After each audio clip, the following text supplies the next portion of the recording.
Welcome to the Lift Oneself podcast, where we break mental health stigmas through conversations. I'm your host, Nat, and we dive into topics about trauma and how it impacts the nervous system. Yet we don't just leave you there. We share insights and tools of self-care, meditation, and growth that help you be curious about your own biology. Your presence matters. Please like and subscribe to our podcast. Help our community grow. Let's get into this. Oh, and please remember to be kind to yourself. Nice to meet you. It's Aline. Yes, it is. It is. Nice to meet you. Where are you? I am in Austin, Texas. Okay. Yes. Your accent, though, doesn't tell me Austin, Texas. It's French? That's it. Yes. It's Pas the français? very east side of Austin. Oh, east side. Tu parles français? Oui, bien sûr. Je suis française. Ah, d'accord. Voilà. Et donc, toi, tu es canadienne? Oui. Québécoise? Non, ontarienne. La plupart des personnes que je communique avec, c'est tout en anglais. Puis aussi, je pratique pas ma langue, mais je devrais parce que en parlant avec vous, j'étais comme, c'est quoi ce mot-là? C'est quoi ce mot-là? Puis la traduction dans le cerveau, puis c'est, non, c'est pas ça. Oh my gosh. Je comprends tout à fait. J'ai appris l'anglais quand je suis venue aux États-Unis et il y avait beaucoup de confusion dans le cerveau pour danser dans les deux. Oui. Et maintenant, quand je retourne en France, je parle avec ma mère, ma sœur. Elles me disent tout le temps, mais Aline, ça, c'est pas un mot qui existe en français. Exactement. Alors, j'ai décidé de créer un nouveau dictionnaire, le dictionnaire d'Aline, où on mélange un petit peu de tout. Oui, je comprends. Welcome to the Lift Oneself podcast, Aline. I'm so thankful you're here with me. Yes, me too. I'm so excited you created a beautiful space for us to share. I cannot wait to move into it and follow the flow that takes us wherever it needs to go. Will you join me in a meditation? Absolutely. And for the listeners, you can use all the prompts. Unless you're driving or need focus with your eyes, I'll ask you not to close your eyes because we want you to be safe. Otherwise, you can still follow the other prompts and go into this meditation. So, Aline, I'll ask you to close your eyes with me and begin breathing in and out through your nose. And bring your awareness to watching your breath go in and out through your nose. Don't try to control your breath, just watch it go in and out. Whatever sensations or feelings that are coming up in the body, let them pass through. You're safe. You're safe to feel. You're safe to let go. Keeping your attention, your focus on your breath. Surrender the need to control. Release the need to resist and just be. Be with your breath. Be in the now. Dropping into your body. Staying with your breath. Aline, I'm going to ask you to create an intention in your mind. The intention is, what is it that you want to bring forth in this conversation and for the listeners? I'll be doing the same. And when you've created that intention, I'll ask you to release it into your energy force, your thoughts, allowing it to drop into your nervous system, into your heart, into your spirit, letting it strengthen your voice, your frequency, your vibration.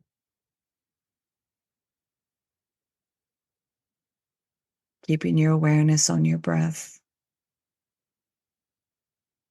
Dropping deeper into your body, dropping into the moment, into your breath. Allowing that intention to be surrounded by you.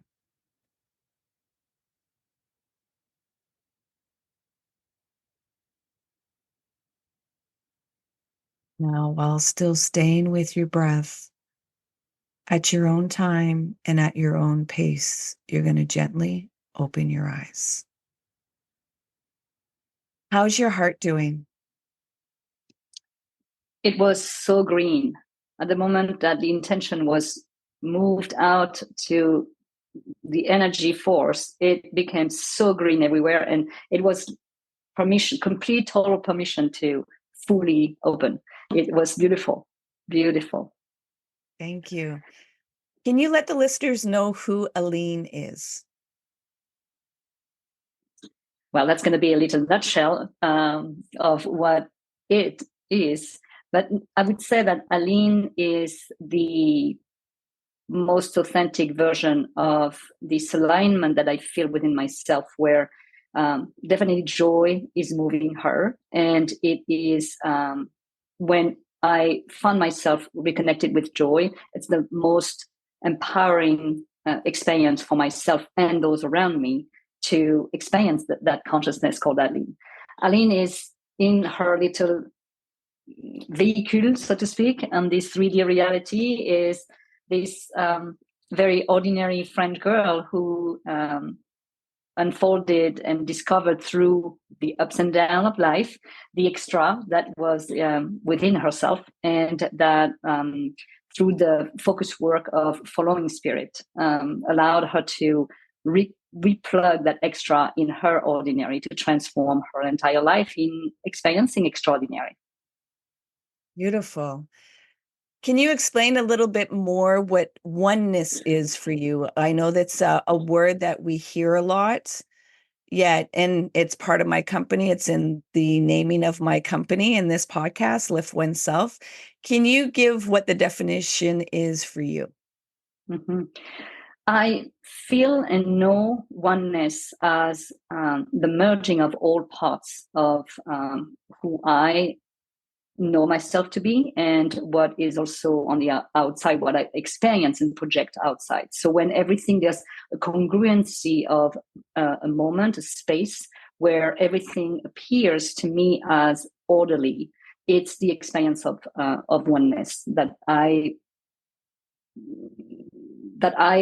converge or consciously move my consciousness towards. So it is obviously a space that is already here, and consciously the work of moving back to as the center whenever I am more in the experience.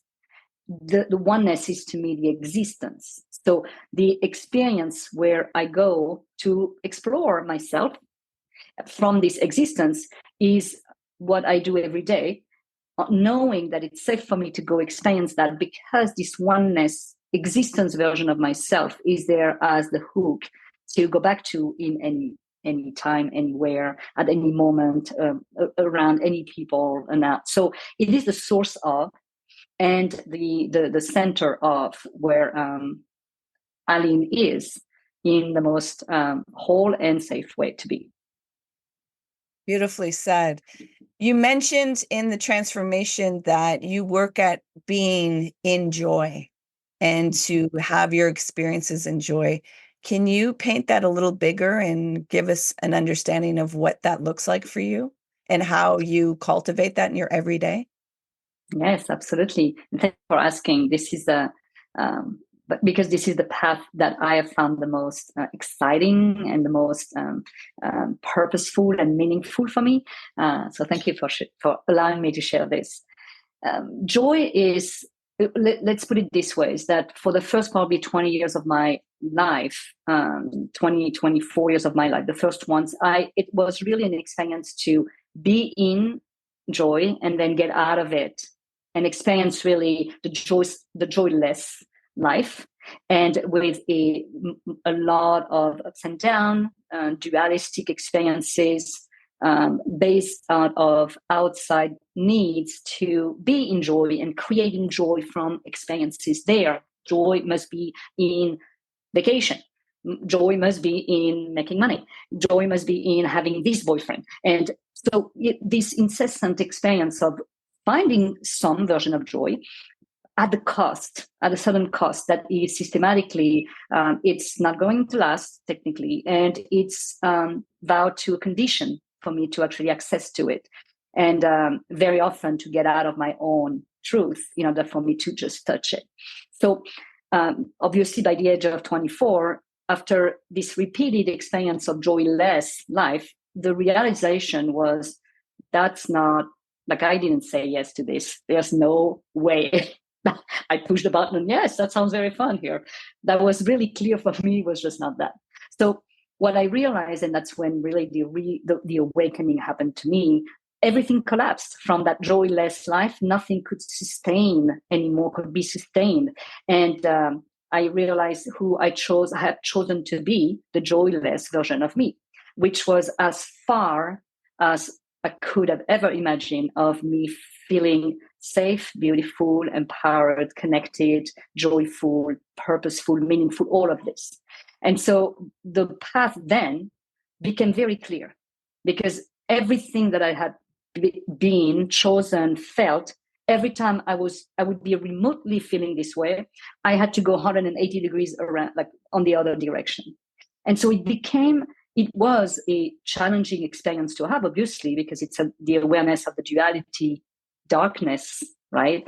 But it was also such a powerful space for me to, by contrast, to relate to every single time I was moving back again through some subconscious pattern that was making me move back to that. It became very clear my body was giving me some of this walking back towards joyless life. And so suddenly it's like, well, I don't know where the joyful one is, but I know it's not here. So let me try something different. Let me choose something drastically opposite to this. And the likelihood is, yes, it looked very much like the unknown, but it was still better than what I knew. Exactly. Right. And so to me, that has become really the compass through which that I honor the version of me that was courageous enough to be for 20 years in this darkness, because she allowed me for the following 30 to really look at, it's the clarity of the path towards or into more of the joy became a lot clearer, and it unfolded from that place systematically. And so it is really a knowing of, I was talking about that congruency of self. It, like, this joy vibrates so high in the map of consciousness that it definitely is a version of me where all parts of me just want to have fun together. It's like party time, right? Instead of everyone being in their room, just like, I don't want to talk to you, you suck, or, I don't like it. And so to me, it was always in that mindset of how can we create the next party? Like, how can we unfold this next party? And it's like, well, everyone needs to be in. And calling on to all of, like, how do you call all of your girlfriend? You make sure that the center where the party is going to be is fun, and they know that. So either because there's going to be safe for the anger one to come, like, we're not judging you, you're welcome to come. And then the sad self, like, we see you're not a downer, you just exist also with us. And then honoring every single emotional aspect of Aline, so that this space becomes such a safety and joyful foundation to be, that the respect that every single one of them have, allow the human being, Aline, to exist in all other forms because there's no judgment towards one or the other, and being, taken aside and judged eventually by the others, or by, the ultimate judge inside. So joy was, the way I look at it and feel her, is she's kind of like this instrument, or this a conductor. She's just like, guys, girls, I got this great thought, like, I had this great vision, this great idea, who wants to be in? And literally having all of them just saying, maybe I want to be part of it, with that, letting one out. And if there is one out, it's like, okay, well, let's all go and let's sit down. Like, why is it that you think that it's not a good idea? And really having this collaborative expression between each aspect. So we're all moving up. It's not no one left behind. It's really that expression of where joy has our power. She can bring the oneness. She can bring and reveal the oneness that is already there, but she's really stepping and embodying it through her leadership, her soulful leadership. This is how I feel her. And how I'm receiving what you're saying is, in the language that I would use, is that we at times fragment and splinter out, where we don't want to feel certain emotions or certain parts of our character. And what is needed is that integration to no longer have holes with an H, but you have a whole with a W, so that we're all together. And if again, fear activated or doubt or whatnot, it's being able to face that and not just bypass it and be like, you don't exist. It's like, well, you may have some messages that are important that I'm not seeing long term, or that it's activating something from the past in our nervous system.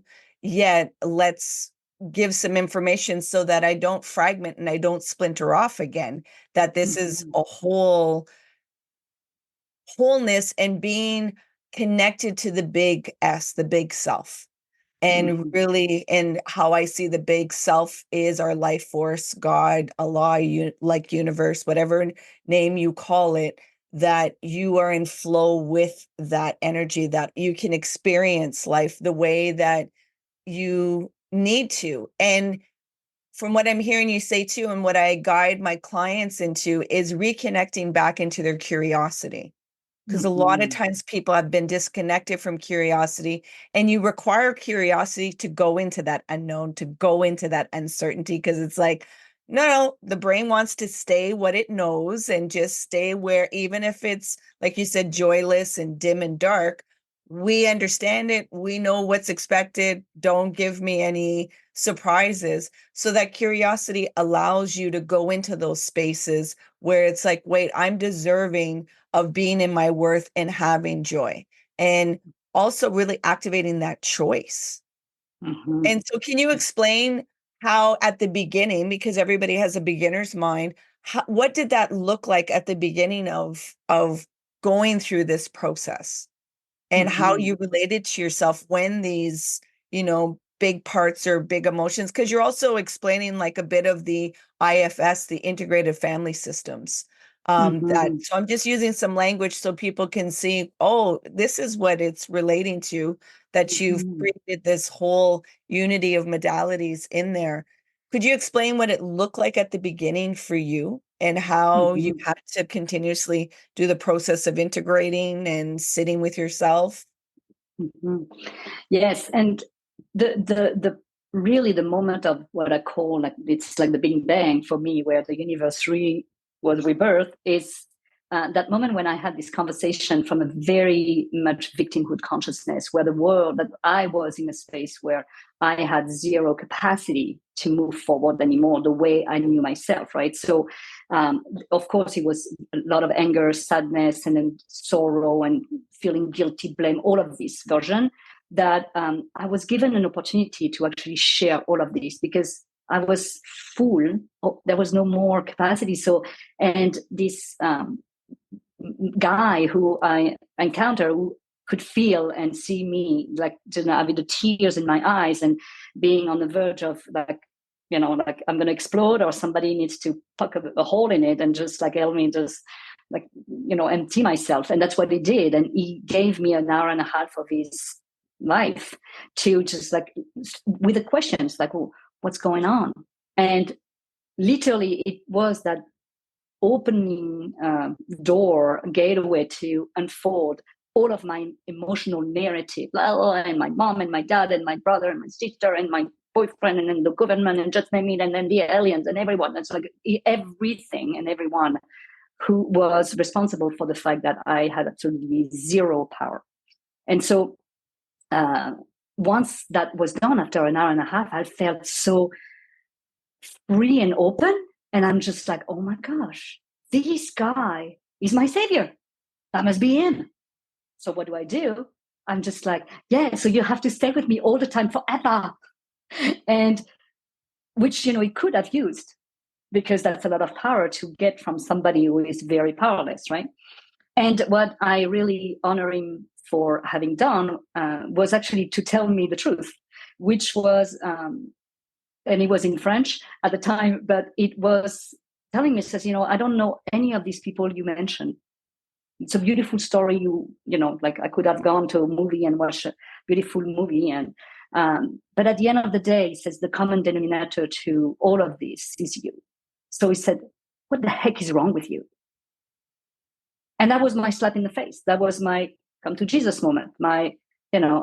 And I remember how angry I felt. And I just was so angry looking at him. Who dare you? Who are you to dare take, for me to have opened so much, so wide, giving you all of the darkness that is inside, and you slapping me in the face, telling me it's my fault? Obviously how I heard it, right? And so I left, very proud of myself, just like, whatever, another one of those.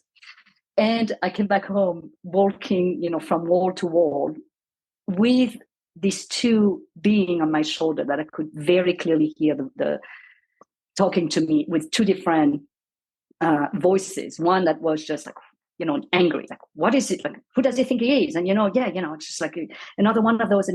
And then the other one who was really just, because there was more room inside of me, so she could be very loud and just saying, he's not totally wrong. It actually makes complete sense. And that part that was really the wisdom aspect, just saying, why don't you just go back and be curious with this? Like, what does it mean? What is it that, what if there was something with you that was in quote wrong? And what are you going to do about it? And so at that moment, I realized, like, gosh, I just have to go back and call him and just have a conversation. And so I called him back and I told him, I said, I think I need to hear more and listen more. And so would you be open to continue conversation? And he says, yes, absolutely. And so we had a conversation that really, opened my mind to first an opportunity to listen to a version of myself I've never met, because I was born and raised in an atheist family where the concept of divinity, divine, God was just very like, well, you're born, you live the best you could with what you have, and then you die. There's nothing before, nothing after. There was nothing very that bigger than myself, although I could feel that there was something more than myself, but no one around to guide me in connecting the dot, right? And that's the first time that he started to connect some dots in a way that honored what I felt. And so it became a desire for me to, what else do I need to know? And he was telling me, he says, oh, everything you need to know is already here, but you're going to need to go within to figure it out. And then that's how he opened me up to meditating, which, ultimately was the path for me to silence myself and just be present, which was very uncomfortable, right? And, but what I discover is, says more than any book can write or can share. But then there's also the idea of opening the mind and reading also other people's truth and opening opinions and perception and understanding of what life is according to them, and see where it resonated with me. So it really was about being curious and not take for face value what people necessarily were sharing, but really having an interest in encountering another's point of view, and then find the alignment, if there was one within myself, taking it on and practicing it through embodying it for a certain amount of time, enough to say, it does work for me, it does align with me, this truth is right now, has power to complete me, or at least to reveal me in that completion. And then at some point, it was really by like 9 years into this, there was this, like, again, like that curiosity, like when I moved from France to the States where I didn't speak the language. And so there's another curiosity about who I am when I am in a complete unknown, surrounded by people who don't understand me and who I don't understand. Well, the strongest factor of understanding was me. I understood myself the most, although it was not a lot at the time, but it was still like, you're still the most invariable aspect of your life right now, which exponentially expanded my trusting myself, following my intuition, moving in, turning into the voice, because that was the most familiar to me.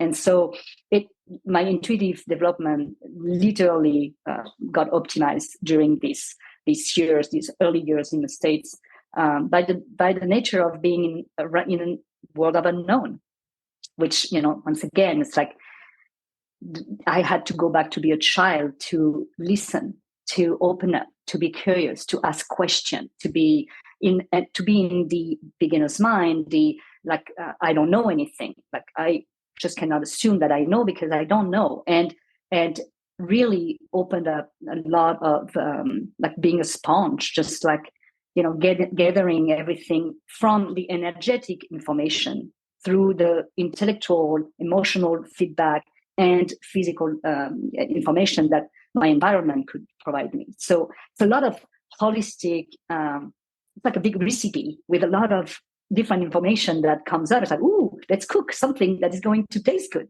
right?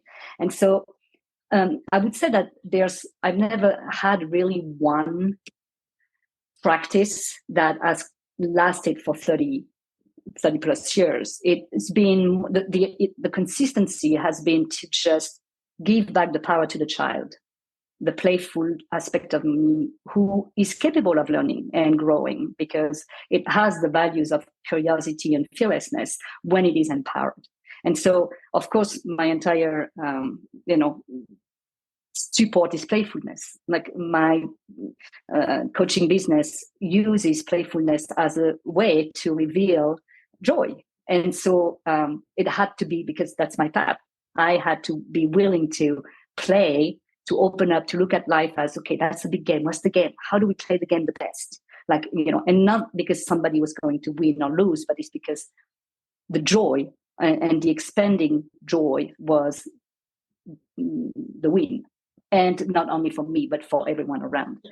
So that has been really how, to me, it has started, and what I kept starting myself over and over again. And because so far it has worked. So, there's never been any other modality that as powerful as this one, and available, like in any moment of time. This say yes to what is, not because it's safe, not because it's beautiful, not because it's just because it is, and it's in front of you. So you have brought yourself this. What are you going to do about it? I know it's fun. I know it's joy, because that's what I ask for. But I don't see it. Well, let's play again. Hide and seek with joy. How do you reveal it? And that, to me, has been my fun, my way. Fun. Yeah. What I'm hearing you say is, at the beginning, because a lot of people don't understand the nervous system and how impactful it is for us to be joyless and be in a dark space. And it sounded like you were very dysregulated, very constricted. And then this person gave you some co-regulation of safety, that you could be honest about all the things that you were feeling, all the perceptions, the indoctrinations that were put in you. And then there was this opening, and it's like, oh, and then very thankfully, he did not lure you into giving your power away to somebody else, because that's what happens a lot of times. That he reminded you, like, no, this is your power, and you have to go inwardly. So it sounds like a process of regulating your nervous system so that you could be in the open space and not dysregulated into the 4 Fs, the flight, freeze, fawn, and fight, freeze, fawn, and flee. Sorry. I was like, which ones are the Fs? And so really, interacting with your biology and really being curious with it. Because at the beginning, you said I had to lean into the constriction, the contrast, to see, is that the way? No, that doesn't feel good in my body. So let's go total opposite, so that we can have this openness and, engage with the fear. Because a lot of people think, oh, a regulated nervous system means you're just always at peace and calm and just flatline. It's like, no, a healthy nervous system means that you can go through the hills and valleys and still be consistent to not disconnect and disassociate from yourself, which we need to do because, being human is traumatic. There's all kinds of things that are bombarding and activating our nervous system. Mm-hmm. Yeah, the way that you went, and as you said, I needed to surrender the mind of it always wanting to protect that it knows everything, and really go Mm-hmm. into that curiosity of bigger beginner's mind and childlike mind. What is this new thing I'm going to learn? What is this Mm-hmm. new place that I can see that I have the capacity of learning and intaking some more stuff? And really Mm-hmm. being curious and childlike with that, which can be very challenging for a lot of people to go into that because it's like what I give as a prescription for the clients that I have. I'm like, go play. When is the last time you played? Unstructured play. Not, oh, well, I have this at 10 o'clock and that. No, unstructured play that you can let your curiosity, let your imagination go. And there's no type of, I need to achieve something. I need to win something. I need to get rid of this calorie or do these kilometers. Like just some play, and so that you can connect into that childlike, joyful excitement and really start creating the life that you want to live and that you're deserving to live, of listening to that inner compass inside yourself and listening to that joy. Totally. Can you let the listeners know what your self-care looks like? Yes. So my self-care is because I have connected consciously with four different dimensions: my spiritual, my emotional, my intellectual, and my physical. I have to honor every single one of those. It's like as my kids, like I have 5 kids to take care of every day. And they are just telling me, I want this, I want more water, I need more movement, I need you to sit down. And so, so learning learn to tune into their voice and their qualities, and really to discern, that my body is asking me to move right now. So I'm literally going to follow, like that's the servant ego aspect, listening to all the CEOs that are just there to ensure the harmony of the business. And it's really like my body is asking me some strenuous exercise, like it needs force right now, strength. So I'm going to for a run, for example, or I'm going to go for a yoga, or I'm going to go for, if it's needed stretching, then I'm going to go stretch. So there's something physical that I am going to do. But the body at time would tell me, like, you need to rest today. You need to just veg, just open, be, and receive. Then that's fine too. The emotional self is usually very like, let's go find joy. Like joy is just like, let's go find joy. And of course, life is going to bring experiences where fear and guilt and shame are going to come. And so it's like, well, what do I need? Especially right now, for example, as I'm scaling my business, there's a lot of fear that are coming, and just like, oh boy, here she goes again. And it's really having like fear, just come here, literally seeing me with my kids when they were 4 or 5 years old, and just putting them on my knees. It's like, yes, you don't have to go there. I go there.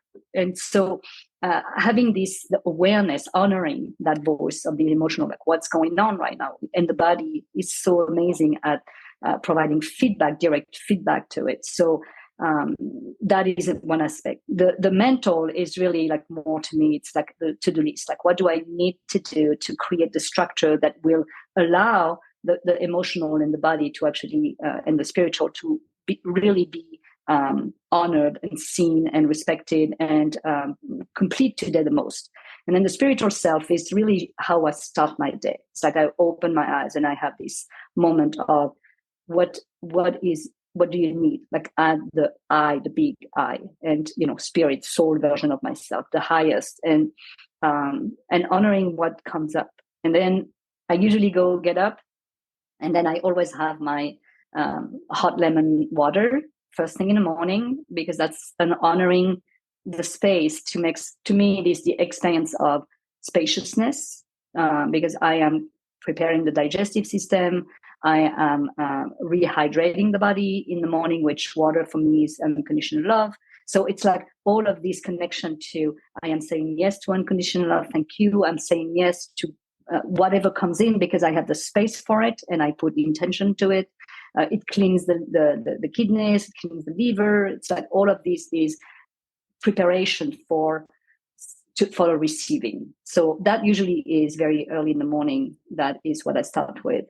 But it has evolved over time as well. I used to be getting up at 4 every morning, first thing, go to the gym. I needed to activate that divine masculine aspect of me because I was in the building space or phase of my business. And so I needed to reactivate that divine masculine first. So during that period of time, the first thing was go to the gym. 45 minutes, 50 minutes, that's what you do to re-engage that version of yourself so that you know that you will have enough of this energy to re-anchor for the rest of the day.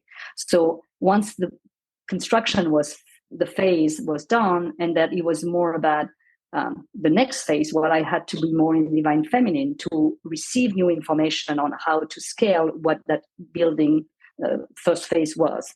And then that was more of yin yoga. That was more of walking and slowing down, of being present here and now. More went back with more meditation, more like I went and studied, to do more sauna, for example, where it was more about. So to me, it's something. It is like life is an ever flow, and with what we are being invited to say yes to, because it is connected to our joy. It's what is the routine, what are the routines, the habits that are going to support this experience in the highest and in longevity and way. And there's always, I was a personal trainer for 17 years. So routines, it's something, discipline and commitment to the body is something that I have not only asked for myself, but was asking my clients. So it's almost like I put myself as a client. And now it's not just being a personal trainer on a physical body, but it's like really the emotional body, the mental and the spiritual aspect as well. So it's really this holistic version that, like what is, once again, like what is my I needs me to serve her in order to express herself and experience herself in the most whole way. And so yes, it's evolving over time, but there's some constant that are, I'm going to listen to these 4 aspects of me and honor every aspect of me this way, right? Yeah. I'm going to bring you into a reflective question. Mm-hmm. I'm going to ask you to bring your awareness right now and go back to your 18-year-old self. And you're able to tell your 18-year-old self 3 words that would help carry her through to the journey to now. What would those 3 words be? Joy, soul, and connection. Could you give a reason why? Joy, because this is who she is, that she doesn't know yet. That's what she needs to look for in order for her to find herself. Understood. Could you let the listeners know where they can find you and what services you offer? Yes, absolutely. So you can find me at experienceextraordinary.com, which is my website. You can find me. Please use Let's Connect, the contact form. If you have any questions, there's never been a question that is not worth being asked. And suddenly to me, desiring to be curious about, I never had that question before. I love it. And you can find me on Instagram, on Facebook and LinkedIn at Aline Henley. And you can find me in France and Italy in retreats if you want to just meet me there too as well. And or in Austin anytime. If you come around, just go find me and text me, send me a little message. I'm going to be around. We'd love to meet. And then we'll meet. And for the listeners, if you didn't get all that, it will all be in the show notes so that you can just click directly and you will be in contact with Aline.